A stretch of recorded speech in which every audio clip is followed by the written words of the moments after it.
Look, before we get into the nitty-gritty of economic policy that sounds like your dad fell asleep watching CNBC, let's talk about two things America and India love: motorcycles, mangoes. For years, the United States exported these beautiful, chrome-heavy Harley-Davidson bikes to India.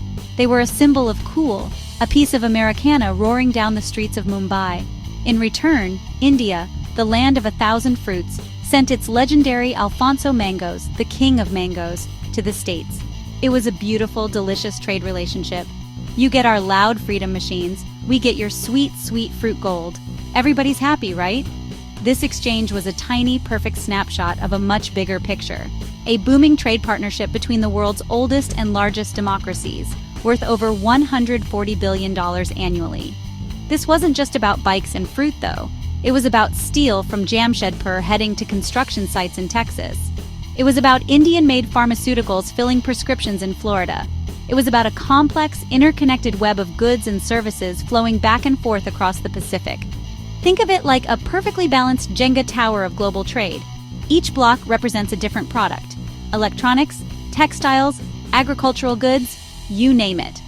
For a long time, the United States and India were carefully adding and removing blocks, building the tower higher and higher, creating jobs and opportunities on both sides. It was a delicate dance, a multi-billion-dollar handshake that seemed to be getting stronger every year. But then, the game changed. Suddenly, one player decided the tower was tilted, that the rules weren't fair. Former President Donald Trump looked at this intricate setup and said, "Hold up, this whole thing is rigged." He started talking about America first, a philosophy that basically meant he was going to flip the Jenga table if he felt the United States was getting a raw deal. His argument was simple. Other countries, including India, were taking advantage of the United States with unfair trade practices. He believed they were selling their stuff to America way too easily, while making it super hard for American companies to sell their stuff over there. And his favorite tool to fix this? Tariffs. All right, let's break this down. What exactly is a tariff? A tariff is basically a tax. It's a border toll. Imagine an Indian company shipping hand-stitched leather bags to America. Bags arrive at a U.S. port and the government slaps a fee on them before they reach stores. That fee is the tariff. Suddenly your bags are more expensive. The goal is to make imported bags less attractive. Maybe Americans buy a Milwaukee-made bag instead. Economic protectionism, a force field around domestic industries. So why did Trump become the biggest fan of tariffs since, like, the 1800s? He'd point to shuttered factories in the Rust Belt and blame it on cheap foreign goods flooding the market.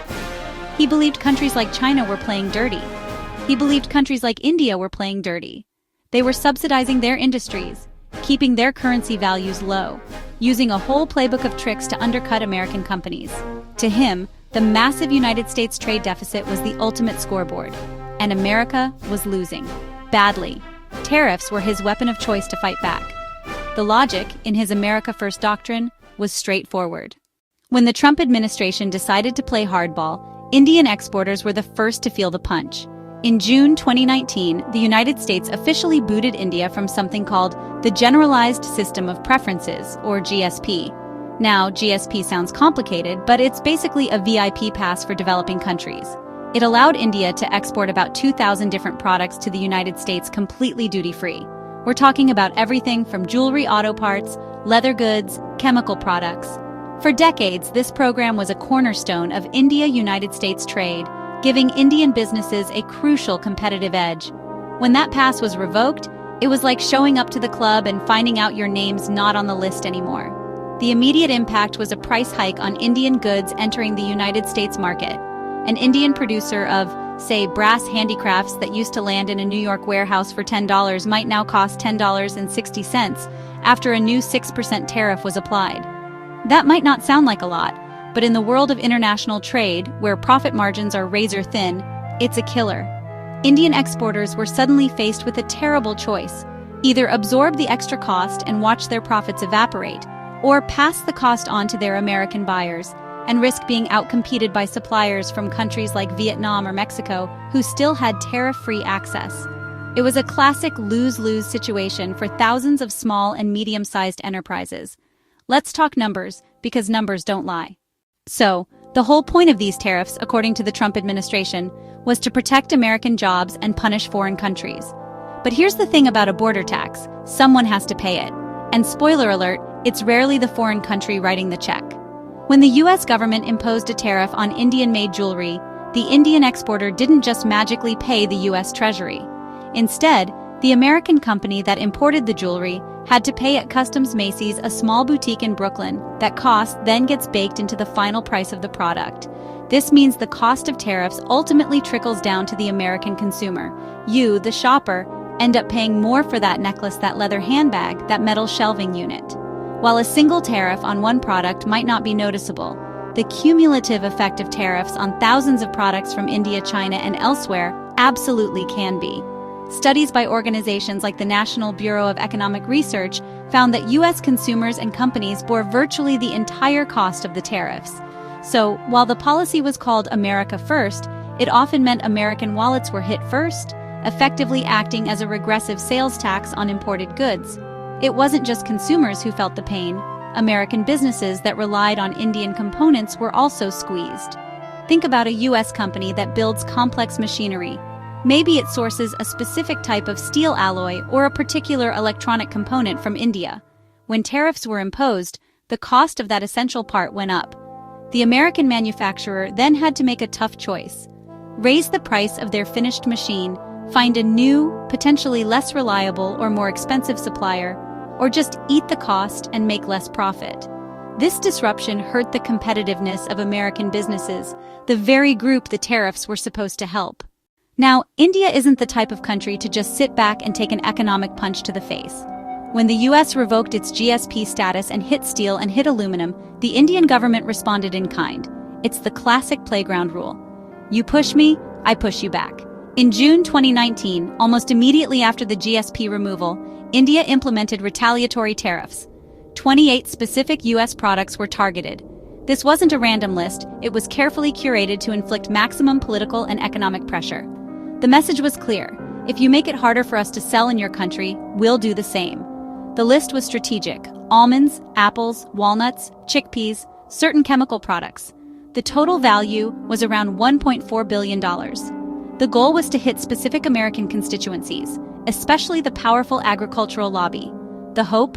Those groups would pressure Washington to negotiate. Beyond tariffs, India launched a flurry of diplomatic activity. Officials in New Delhi and Washington stayed in constant communication. India argued the trade relationship was balanced if services were included. India had also reduced tariffs on high-end motorcycles and on mobile phones. Negotiations were a complex dance.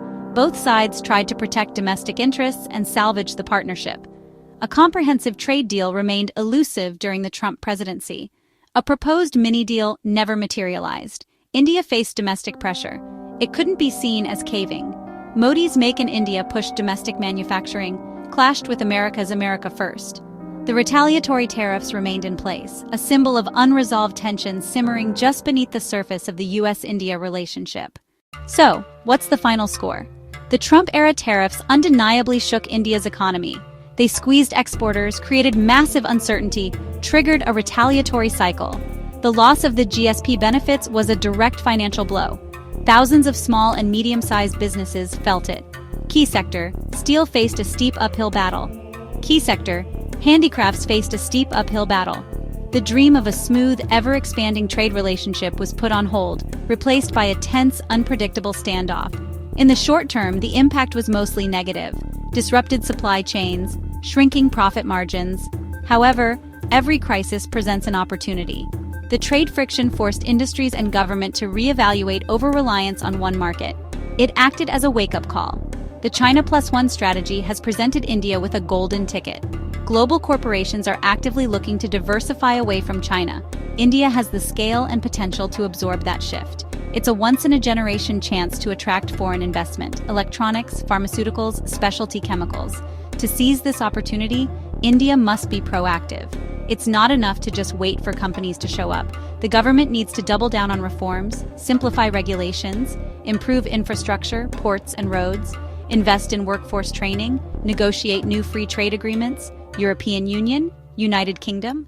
By creating a stable, attractive, competitive business environment, India can turn the shock of the tariffs into a catalyst for long-term, sustainable growth. The road is long, the challenges are real, but the potential for India to transform this economic shakeup into a strategic victory is within reach.